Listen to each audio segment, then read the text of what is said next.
Assalamualaikum warahmatullahi wabarakatuh. Halo ya, saya Yusuf Sidikri Saputra, mahasiswa keperawatan semester 5. Oke, materi kita adalah KB. Apa itu KB? KB adalah suatu usaha untuk mengatur jumlah dan jarak antara kehamilan anak guna meningkatkan kesehatan dan kesejahteraan keluarga. Apa sih manfaat KB? Manfaat KB yaitu 1. Menghindari kehamilan risiko tinggi. Yang kedua, menurunkan angka kematian ibu dan bayi. Yang ketiga, meringankan beban ekonomi keluarga. Nah, yang terakhir, membentuk keluarga bahagia dan sejahtera. Nah, bagaimana cara kerjanya?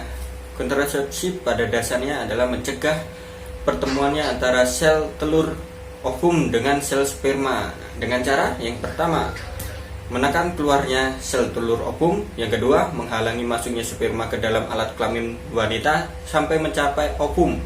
Yang ketiga, mencegah nidasi. Lalu, metode kontrasepsi apa aja sih? Nah, yang pertama, kondom. Apa keuntungan kondom? Yang pertama, tidak mengganggu ASI. Yang kedua, murah dan mudah didapat. Dan yang ketiga, mencegah penyakit menular seksual. Lalu, efek sampingnya, yang pertama, agak mengganggu hubungan seksual. Yang kedua, bisa terjadi alergi bahan dasar kondom. Nah, metode kontrasepsi yang kedua yaitu pil KB. Nah, ada dua macam pil KB. Yang pertama, pil kombinasi yang berisi dua hormon yaitu estrogen dan progesteron. Nah, pil ini tidak untuk ibu menyusui. Contohnya Microgynon, Mercilon, Diane, Yasmin dan lain-lain. Nah, yang kedua, mini pil yang berisi satu hormon yaitu progesteron. Nah, pil ini tidak mengganggu ASI untuk menyusui. Dan yang kedua, dapat terjadi gangguan haid atau siklus haid memendek atau memanjang, tidak haid dan perdarahan bercak. Lalu, metode kontrasepsi yang ketiga adalah KB suntik. Nah, yang ini keefektifannya tinggi, efek sampingnya sedikit, tidak mengganggu hubungan seksual.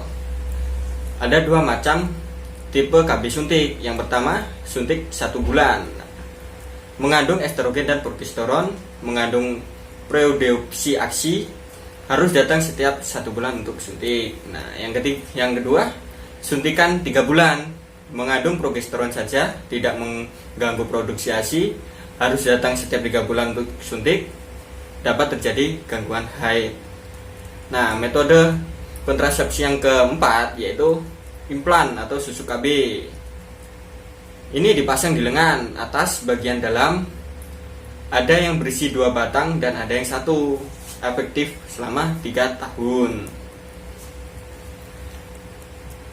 Ini mengandung hormon progesteron, tidak mengganggu produksi ASI, tidak mengganggu hubungan seksual, dapat dicabut setiap saat sesuai kebutuhan dan kembali kesuburan cepat, dapat terjadi perubahan pola haid, dapat terjadi perubahan berat badan.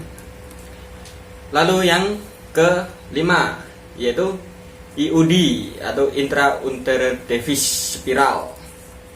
Spiral ditanam di dalam rahim untuk mencegah pertemuan sel telur dengan sperma. Efektivitasnya tinggi, jangka panjang, tidak mengganggu produksi ASI, tidak mengganggu hubungan seksual, tidak mempengaruhi berat badan dan haid bisa lebih banyak. Nah, program KB sangat bermanfaat untuk kalian semua untuk membatasi jumlah anak. Oke guys, sekian dari saya. Semoga bermanfaat untuk kita semua. Assalamualaikum warahmatullahi wabarakatuh.